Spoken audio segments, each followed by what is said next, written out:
నమస్తే. Welcome to our channel. నేను మిషాల్ని. AP deputy CM Pawan Kalyan గారి మీద ఉండవల్లి ఉన్నట్టుండి ఆయన మీద మెరుపులు మెరిపిస్తున్నాడు. అంటే ఆంధ్రప్రదేశ్కి ఆయన ఆశ జ్యోతి అన్నట్టు మాట్లాడుతున్నారు. దీని మీద పూర్తిగా విశ్లేషించడానికి మనతో పాటు ఉన్నారు senior journalist doctor Kanakadurga Vadlamani గారు ఉన్నారు. వారిని అడిగే కొన్ని విషయాలు మనం తెలుసుకుందాం.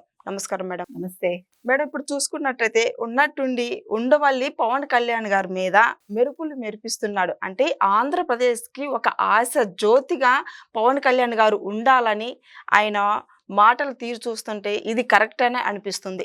దీని మీద మీ స్పందన ఏంటి మేడం? అంటే అసలు మామూలుగా ఆడవారి మాటలకు అర్థాలే వేరేలే అంటారు, కానీ అది తప్పు. మగవారి మాటలకే అర్థాలు వేరని తీసుకోవాలి, ముఖ్యంగా ఉండవల్లి మాటలు. నిన్నటి వరకు యాక్చువల్గా నిన్నను కూడా ఆయన వైసీపీలో చేరతారని ప్రచారం జరిగింది. మొదటి నుంచి కూడా అంటే ఎన్నికల ముందు ఎప్పుడైతే చంద్రబాబు నాయుడు గారు అరెస్ట్ అయ్యారో పవన్ కళ్యాణ్ మీకు తెలుసు రోడ్డు మీద పడుకుని ధర్నా చేస్తే గానీ ఆయనకి ములాఖత్ ఇవ్వలేదు రాజమండ్రి జైల్లో. ఒక్కసారి చంద్రబాబు నాయుడు గారిని కలిసి ఆయన బయటికి రాగానే మేము కలిసి పనిచేస్తాము, కలిసి నడుస్తాము, ఈ రాష్ట్రానికి చంద్రబాబు నాయుడు లాంటి విఘ్నత గల వ్యక్తే ముఖ్యమంత్రి కావాలి, ఆయన ఉంటేనే రాష్ట్రం అభివృద్ధి సాధిస్తుంది అని ఆయన ప్రకటించటం.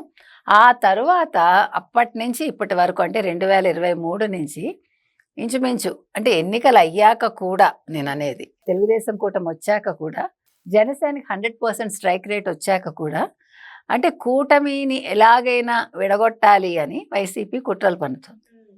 సో ఇవాళ మీరు ఉండవల్లి మాటలని వైసీపీ కుట్రగానే భావించారు, అంతేగాని అబ్బాయి ఇవాళ ఉండవల్లి పొగిడేశాడు, అబ్బో భలే ప్రేమ కురిపించేశాడు పవన్ కళ్యాణ్ మీద అనుకోవటానికి లేదు. అది జరగదు కూడా. ఎందుకంటే ఇవాళ ఉండవల్లి ఓకే, పవన్ కళ్యాణ్ మంచిగా చేస్తున్నాడు, వెల్ అండ్ గుడ్. పవన్ కళ్యాణ్కి కేంద్రంలో ఒక సే ఉంది, ఓకే ఫైన్. పవన్ కళ్యాణ్ చెప్తే బీజేపీ వింటుంది, ఓకే. కానీ ఇంతవరకు చంద్రబాబు నాయుడు గారు కష్టపడి తీసుకొచ్చారా నిధులు? ఎవరు తెచ్చారు? అసలు చంద్రబాబు నాయుడుని తెలియని ఎవరైనా రాజకీయ నాయకుడు ఉంటారా? చంద్రబాబు నాయుడిని తెలియని, అంటే ఈవెన్ ఆయన గ్లోబల్ నేత ఆయన. ఇప్పుడు పవన్ కళ్యాణ్ మనం తక్కువ చేయట్లే, పవన్ కళ్యాణ్ ఈజ్ గుడ్, కానీ పవన్ కళ్యాణ్కి చంద్రబాబు అంత స్టేచర్ ఇంకా రాలేదు, వస్తుంది, ఇట్ విల్ టేక్ టైం. ఇప్పుడు లోకేష్కే రాలేదని మనం చెప్పుకుంటున్నాం కదా, దీస్ ఆర్ ఆల్ వీళ్ళు అడుగులు వేస్తున్నారు. ఎందుకంటే 10 ఏళ్ళు ఆయన రాజకీయాల్లో ఉండి ఆయన కష్టపడ్డాడు. 2014లో కలిసి పనిచేశారు అంతే, 19లో విడిగా పనిచేసుకున్నారు ఇద్దరు, 24లో ఒక లక్ష్యంతో జనసేన తెలుగుదేశం కూటమి కలిపి చంద్రబాబు నాయుడు పవన్ కళ్యాణ్ కలిసి పనిచేశారు. బీజేపీ కూడా వాళ్ళకి సహకరించింది, అంటే వాళ్ళతో చేరింది. అది బీజేపీకి కూడా ఈరోజు మంచిదైంది. కేంద్రంలో ఈరోజు బీజేపీ నిలిచిందంటే ఖచ్చితంగా తెలుగుదేశం కూటమి సపోర్టే, అంటే జనసేన తెలుగుదేశం సపోర్ట్.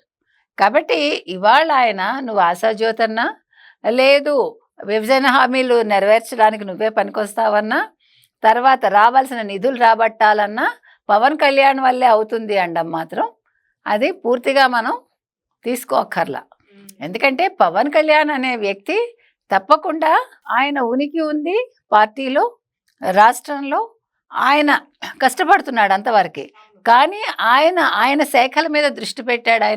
ఆయన ఏదైనా సందర్భం వచ్చినప్పుడు, ఇప్పుడు చూడండి సనాతన ధర్మం పరిరక్షించటానికి అన్నాడు, సనాతన ధర్మ దీక్ష చేపట్టాడు కల్తీ నెయ్యి జరిగినప్పుడు లడ్డూ వ్యవహారంలో. తర్వాత దాని మీద చాలా విమర్శలు వచ్చినా కూడా ఆయన వెనక్కి తగ్గలేదు. తిరుపతిలో అక్కడ తొక్కిసలాట జరిగినప్పుడు దగ్గరుండి క్షమాపణ చెప్పించాడు, ఓకే. అలాగా ఆయన సోషల్ మీడియాలో అంటే పోస్టులు చాలా అసభ్యంగా పెట్టినప్పుడు దాని మీద ఆయన ఫైర్ అయ్యాడు, వెంటనే అరెస్టులు జరిగాయి. అంటే సందర్భాన్ని బట్టి అతను స్పందిస్తున్నాడు, స్పందించాలి కూడా. ఎందుకంటే పవన్ కళ్యాణ్ అనే వ్యక్తి ఖచ్చితంగా ఒక మంచి వ్యక్తి, ఒక అగ్రెసివ్నెస్ ఉన్న వ్యక్తి. అంటే సందర్భాన్ని బట్టి అతను స్పందిస్తాడు, స్పందించే గుణం ఉండాలి కూడా మనిషికి, అంటే స్వార్థం ఉండకూడదు. ఆ విధంగా రాజకీయ నాయకుడు అయినప్పటికీ పవన్ కళ్యాణ్ ఒక మంచి మనిషి, అది అందరూ ఒప్పుకుంటారు. కానీ ఇప్పుడు కొత్తగా ఈయన అంటే మీరు ఉండవల్లి మాటలు కనుక తీసుకుంటే అంతర్లీనంగా ఆయన ఉద్దేశం, నువ్వు చాలా గొప్పవాడివి సుమా, నువ్వు తెలుగుదేశంతో ఉండకుండా బయటకు వచ్చేసి నీ కుంపటి నువ్వు పెట్టుకో అని ఆయన అన్యాపదేశంగా చెప్తున్నాడు. నీకు అర్థమైందా? అంటే ఎంత వైసీపీ కుట్రలు అనే దానికి చెప్తున్నా. ఉండవల్లి గొప్ప లాయర్, ఆ లాయర్ బర ఊరికే పోతుందా? ఇలా ఉంటుంది. కాబట్టి ఇవాళ పవన్ కళ్యాణ్ని పొగిడినా, పవన్ కళ్యాణ్ నువ్వే ఆశాజ్యోతివి, నువ్వే రాష్ట్రానికి కావాల్సినవన్నీ సాధించాలి అంటే అవి జరిగే పనులా? ఇప్పుడు మోదీకి మీరంటే ఇష్టం ఉంటుందండి అనుకుందాము, కానీ మీరు చెప్తే అన్నీ అయిపోతాయా? ఇంకో విషయం తెలుసా మీకు, మనం ఎంత సన్నిహితంగా ఒక అధికారంలో ఉండే వ్యక్తికి దగ్గరగా ఉంటామో ఇది ఎవరికైనా అనుభవమే. మనం అంత తక్కువగా నోరు విప్పుతాం, అంత తక్కువగా అడుగుతాం. ఏదైనా మనకి కావాలి అనేది మనం అడగడానికి మొహమాట పడతాం, జంకుతాం. వేరేజ్ ఇంకొక వ్యక్తి కోసం అడగాలంటే ఖచ్చితంగా అడుగుతాం. ఇప్పుడు చంద్రబాబు నాయుడు ఒక ముఖ్యమంత్రిగా వెళ్తాడు, రాష్ట్రానికి కావాల్సిన నిధులు తీసుకొస్తారు. ఆయన పోలవరానికి తీసుకొచ్చారు, అమరావతికి తీసుకొచ్చారు, ఈ మధ్యకాలంలో వచ్చాయి మనకి. పవన్ కళ్యాణ్ అంటే ఇండైరెక్ట్గా అన్యాపదేశంగా ఏం చెప్తున్నారు ఉండవల్లి అంటే, నువ్వే సీఎం అవ్వు, నీకు అవకాశం ఉంది, నువ్వు గొప్పవాడివి అంటున్నాడు. మొన్నటి వరకు అతన్ని నిన్ను దించేస్తారు డిప్యూటీ సీఎం పదవి నుంచి అని అలా హోరెత్తిచ్చారు. ఇప్పుడు ఇలా హోరెత్తిస్తున్నారు.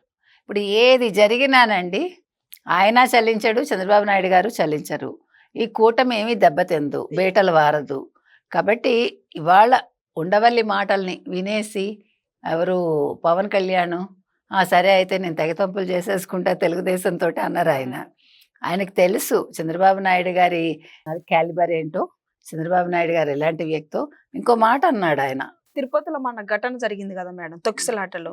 అది దాంట్లో కూడా పవన్ కళ్యాణ్ మంచిగా అంటే ప్రజలకి ఏం ఇబ్బంది లేకుండా చూసుకున్నాడని ఇప్పుడు ఉండవల్లి మాటలు అంటాడులేండి, ఇంకన్నీ అంటాడు. అది కాదు నేను చెప్పేది.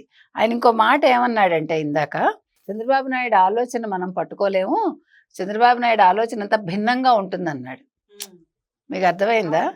అంటే నువ్వు జాగ్రత్తగా ఉండు అని అన్యాపదేశంగా ఆయన హెచ్చరిస్తున్నాడు పవన్ కళ్యాణ్ని. కాబట్టి పవన్ కళ్యాణ్ ఈయన మాటలకేం పడిపోడాయన.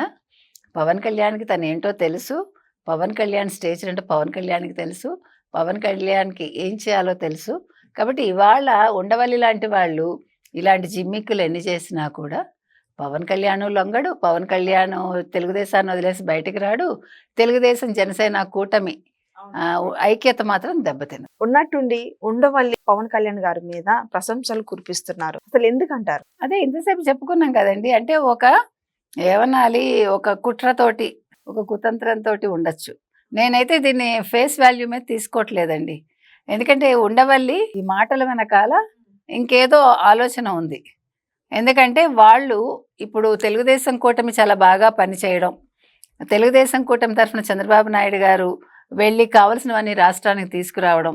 ఎందుకంటే గతంలో జగన్మోహన్ రెడ్డి అయితే ఏం చేసేవాడు, వెళ్ళేవాడు ఒక నమస్కారం పెట్టి ఇలా ఒద్దికగా ఒక వెరినవ్వు నవ్వి ఆయనకు కావాల్సిన కేసుల గురించి మాట్లాడుకుని అవన్నీ చేసుకుని వచ్చేవాడు. ఇప్పుడు చంద్రబాబు నాయుడు గారు వెళ్తారు, ఈయన వాళ్లే ముందు రెస్పెక్ట్ ఇస్తారు చంద్రబాబు నాయుడుకి. మీరు గమనిస్తే కనుక అయితే so everybody will give respect to Chandrababu Naidu గారు. అట్ ద సేమ్ టైం ఈయనకి ఇప్పుడు మనకి అమరావతి జంగిల్ క్లియరెన్స్ అయిపోయింది, అమరావతికి నిధులు ఇచ్చారు, పోలవరానికి నిధులు ఇచ్చారు, రైల్వే జోన్కి సంబంధించి అవుతున్నాయి. అంటే మనకి కేంద్రం నుంచి ఏం రావాలో అన్నీ వస్తున్నాయి. కాబట్టి ఇప్పుడు వీళ్ళని విడదీస్తే చంద్రబాబు నాయుడు ఏమీ చేయలేడేమో అని వాళ్ళ ఉద్దేశం. పిచ్చాళ్ళు కాకపోతే వైసీపీ వాళ్ళు చంద్రబాబు నాయుడు ఒంటరిగా ఉన్నా పోరాడగలడు. 134 సీట్లు వచ్చాయి మొన్న, అది మర్చిపోకూడదు. చంద్రబాబు నాయుడుకి ఏమి తల్లిగారు కానీ చెల్లిగారు కానీ లేకపోతే ఒక బాబాయ్ హత్య కానీ ఒక నారాసుర రక్త చరిత్ర కానీ ఇవేమీ పనిచేయలేదు కదా. అంటే అవేం లేవు ఆయనకి. ఇప్పుడు అవేమీ లేవు కాబట్టి ఈసారి వైసీపీ కూడా ఓడిపోయింది, జగన్మోహన్ రెడ్డి కూడా ఓడిపోయాడు. ఇప్పుడు ఈయన క్యాలిబర్ మీద ఈయన వచ్చారు. ప్రజలు మీరు కావాలి మహానుభావ, మీరు రండి, మాకు మీరే దిక్కు అంటే అప్పుడు చంద్రబాబు నాయుడు గారు రావడం జరిగింది, చంద్రబాబు నాయుడు గారిని ఎన్నుకోవడం జరిగింది. పవన్ కళ్యాణ్ గారు కూడా అదే చెప్పారు. కాబట్టి ఇప్పుడు ఈయన ఎజెండా ఏంటో ఎవరిది, ఉండవల్లిది. ఆయన త్వరలోనే బయట పెడతాడని అనుకుందామండి. ఇవాళ దీనివల్ల వీళ్ళ మైత్రికి మాత్రం ఎటువంటి భంగం కలగదు. తెలుగుదేశం జనసేన ఖచ్చితంగా కలిసే పనిచేస్తాయి. ఉండవల్లి లాంటి వాళ్ళు ఎన్ని మెరుపులు మెరిపించాలనుకున్నా, ఎన్ని ఉరుములు ఉరిమినా కృత్రిమంగా జరిగేదేం లేదు. యాజ్ ఇట్ ఈజ్ వాన పడిపోయింది, అక్కడ పచ్చగా పార్టీ ఉంది. కాబట్టి ఇలాగే కొనసాగుతుంది చివరి వరకు. Okay, thank you madam.